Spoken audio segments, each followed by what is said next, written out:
Okay, so here's the fire, and I didn't start recording when I was making the fire, so my bad next time. But just the for charcoal, the perfect fire is this when it's you can see some embers in below, but it's mostly covered with white stuff. So it's it already lit up, was very high, and burned a little bit, and now it's a bit lower.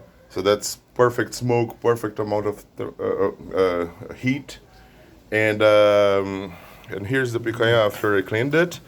I didn't wait long enough for it to completely defrost. I think it's a bit cold today, so it took a bit longer than usual. So as I said before, you would want sizes more or less like this, and this.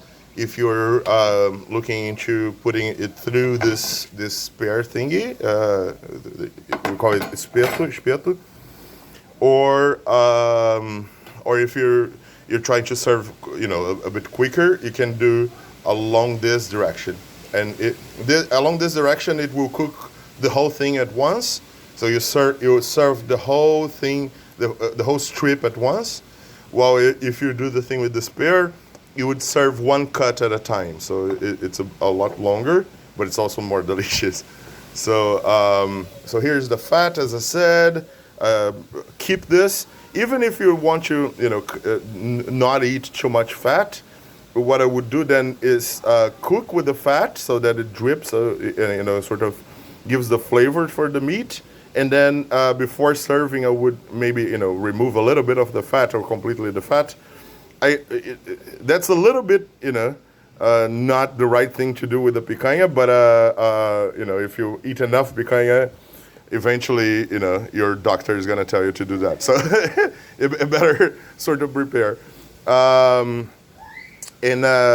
so seasoning is one thing only. It's coarse salt, nothing other than coarse salt. I never use for picanha anything other than coarse salt.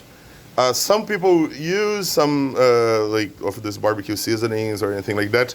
I think it defeats the purpose. This meat is delicious, and the whole purpose is to eat, how it came. It is in its freshest form that it's delicious. So I wouldn't taint it with anything other than coarse salt. Okay, I'll show you how much salt I'll use. Just a second.